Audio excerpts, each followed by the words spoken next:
du Seigneur, aplanissez ses sentiers. Jean parut baptisant dans le désert et prêchant le baptême de repentance pour la rémission des péchés.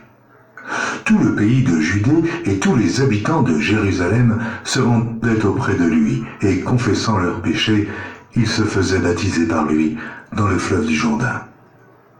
Jean avait un vêtement de poil de chameau et une ceinture de cuir autour des reins. Il se nourrissait de sauterelles et de miel sauvage.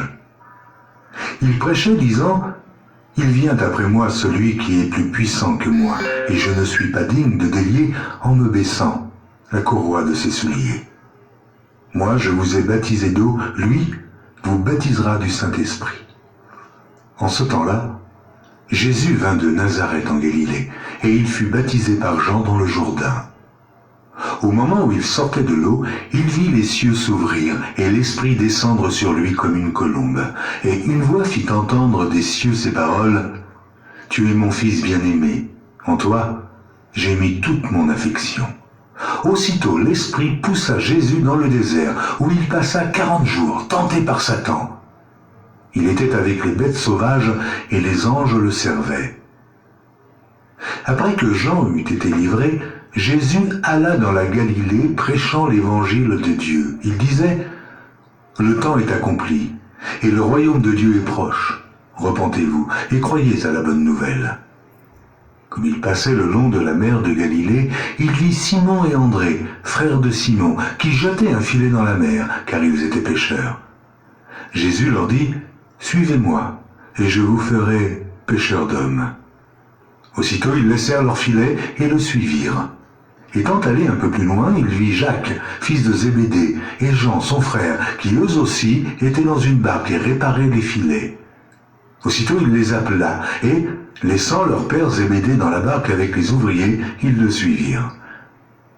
Ils se rendirent à Capernaum, et, le jour du Shabbat, Jésus entra d'abord dans la synagogue, et il enseigna. Ils étaient frappés de sa doctrine, car il enseignait comme ayant autorité, et non pas comme les scribes. Il se trouva dans leur synagogue un homme qui avait un esprit impur, et qui s'écria « Qu'y a-t-il entre nous et toi, Jésus de Nazareth? Es-tu venu ici pour nous perdre? Je sais qui tu es le Saint de Dieu. » Jésus le menaça, disant « Tais-toi et sors de cet homme. » Et l'esprit impur sortit de cet homme, en l'agitant avec violence et en poussant un grand cri. Tous furent saisis de stupéfaction de sorte qu'ils se demandaient les uns aux autres « Qu'est-ce que ceci? Une nouvelle doctrine ?» Il commande avec autorité même aux esprits impurs et lui obéissent. Et sa renommée se répandit aussitôt dans tous les lieux environnants de la Galilée.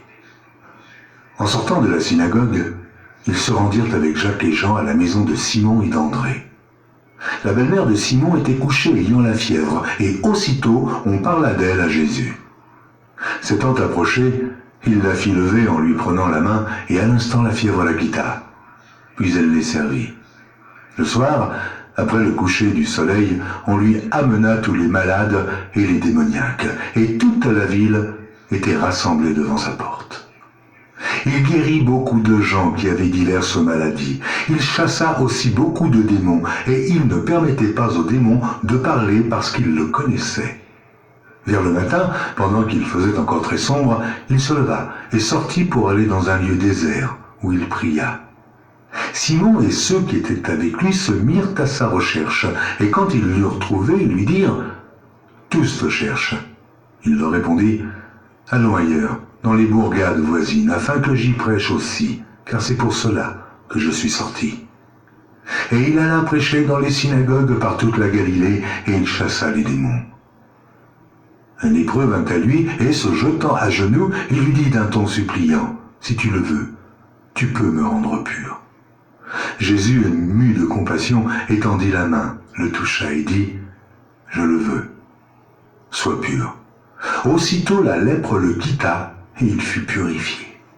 Jésus le renvoya sur le champ avec de sévères recommandations et il lui dit « Garde-toi de rien dire à personne, mais va te montrer au sacrificateur et offre pour ta purification ce que Moïse a prescrit, afin que cela leur serve de témoignage.